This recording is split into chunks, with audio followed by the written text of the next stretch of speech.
रात जहरब उनके हाथ में मरा। ये सोच के मरा कि अपन एक साला डॉक्टर है, बचा लेगा उसको।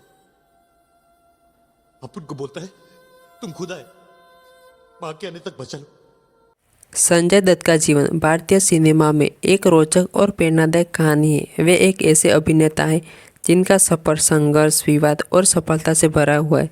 संजय दत्त का जन्म 29 जुलाई 1959 को सुनील दत्त और नरगिस दत्त के परिवार में हुआ था। उनकी जिंदगी के उतार चढ़ाव, फिल्मी करियर और व्यक्तिगत चुनौतियों के बीच उनके जीवन का हर पहलू प्रशंसकों और मीडिया के लिए सदैव चर्चा का विषय रहा है। संजय दत्त के माता पिता भारतीय सिनेमा के प्रसिद्ध अभिनेता थे। उनके पिता सुनील दत्त एक सम्मानित अभिनेता और राजनेता थे, जबकि उनकी मां नरगिस बॉलीवुड की मशहूर अभिनेत्री थी। संजय दत्त का परिवार फिल्मी जगत का हिस्सा होने के कारण उन्होंने बचपन से ही सिनेमा का माहौल मिला। संजय दत्त की शुरुआती शिक्षा मुंबई के एक प्रतिष्ठित स्कूल शिक्षा कसौली के पास लॉरेंस स्कूल सनावर में हुई। हालांकि उनका पालन पोषण फिल्मी दुनिया के माहौल में हुआ, लेकिन उनका बचपन उतना आसान नहीं था। वे कई बार माता पिता की व्यस्त और प्रसिद्धि के चलते अकेलापन महसूस करते थे। और तुम तो लव के एक्सपर्ट हो ना, अब संभालो सिचुएशन। संजय दत्त ने अपनी फिल्म करियर की शुरुआत 1981 में फिल्म रॉकी से की, जो कि उनके पिता द्वारा निर्देशित थी। संजय की मां नरगिस इस फिल्म के रिलीज होने से पहले कैंसर की वजह से चल बसी। अपनी पहली फिल्म की रिलीज के समय मां का न होना संजय के लिए बहुत बड़ा आघात था और इसे मानसिक रूप से टूट गई। उनकी पहली फिल्म सफल रही और उन्हें बॉलीवुड में अपनी पहचान बनाई। रॉकी के बाद संजय दत्त ने विधाता, जमीन आसमान, जान की बाजी जैसी फिल्मों में काम किया, लेकिन उनकी प्रारंभिक फिल्म बॉक्स ऑफिस पर अधिक सफल नहीं रही। सूटकेस में 4 जोड़ी कपड़े और पाँव में 1 जोड़ी जूता, और क्या है पैक करने के लिए? आज तू कुछ क्या लग रहा है यार? 1986 में आई फिल्म नाम से संजय ने खुद को एक गंभीर अभिनेता के रूप में स्थापित किया। इस फिल्म ने उन्हें एक नई पहचान दी और वे बॉलीवुड के प्रमुख सितारों में से गिने जाने लगे। संजय दत्त का जीवन फिल्मों से इतना ही निजी समस्या और विवादों से भरा रहा है। 1993 में मुंबई बम धमाके में संजय का नाम सामने आया।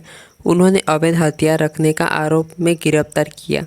इस मामले ने संजय को जिंदगी और कैरियर की पूरी तरह से बदल कर रख दिया। उन पर आतंकवादी गतिविधियों में संलिप्त का आरोप लगाया गया, जिनमें उनकी छवि को काफ़ी नुकसान हुआ। हालांकि बाद में अदालत ने उन्हें आतंकवादी गतिविधियों से बरी कर दिया गया, लेकिन अवैध हथियार रखने के आरोप में उन्हें जेल की सजा हुई।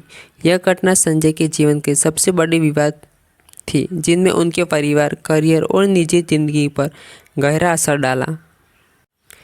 संजय दत्त ने अपनी सजा का एक बड़ा हिस्सा जेल में बिताया। इस दौरान उन्हें कई कठिनाइयों का सामना करना पड़ा।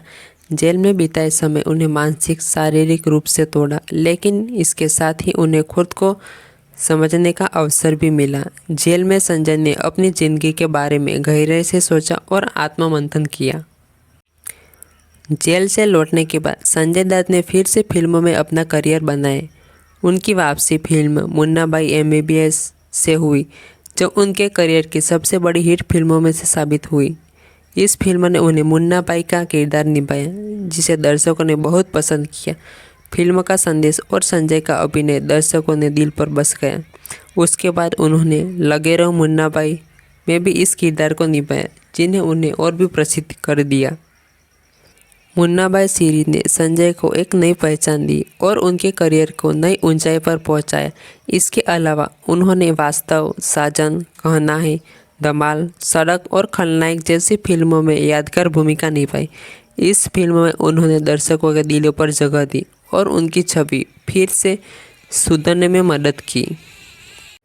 संजय दत्त की निजी जिंदगी काफ़ी संघर्षमय रही। उनकी 3 शादियाँ हुई। पहली पत्नी ऋचा शर्मा थी, जिसमें उन्हें एक बेटी त्रिशाला है, लेकिन ऋचा का जिंदगी कैंसर के कारण निधन हो गया। इसके बाद संजय ने रिया पल्लाई से शादी की, लेकिन यह रिश्ता भी ज़्यादा समय तक नहीं चला। आखिरकार 2008 में संजय ने मान्यता दत्त से शादी की और इस शादी ने उन्हें 2 जुड़वा बच्चे एक बेटा सहरान और एक बेटी इकारा है। मुंबई के बांद्रा में पाली हिल्स के पास इलाके में बसा बॉलीवुड के चहेते संजय दत्त का विशाल घर का नाम इम्पीरियल हाइट्स में रहते हैं। संजय दत्त का जीवन ड्रग्स की लत से प्रभावित रहा। अपने कैरियर के शुरुआती दिनों में वे ड्रग्स की लत में पड़ गए। इनकी लत के उन्होंने करियर और व्यक्तिगत जीवन को बहुत प्रभावित किया। वे कई बार रिहैब सेंटर में गए और काफ़ी संघर्ष के बाद इस लत से छुटकारा पाया।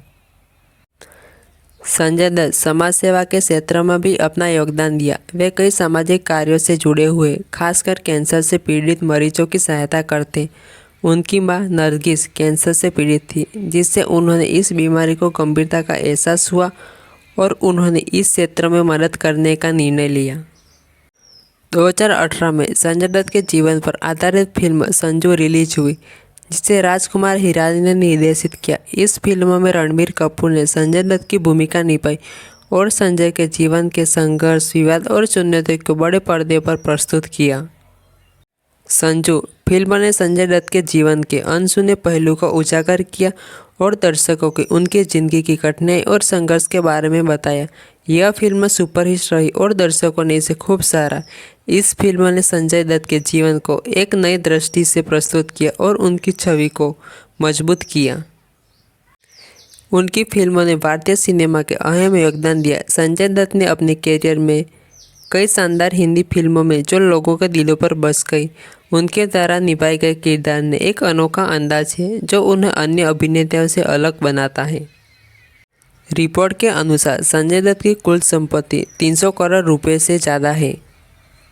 संजय दत्त के पास कुछ बेहतरीन कार शामिल हैं: Rolls Royce, Ghost, Land Rover, Range Rover, Autobiography, Audi R8, Ferrari 599 GTB और ऑडी Q7 जैसे बेहतरीन कार शामिल हैं।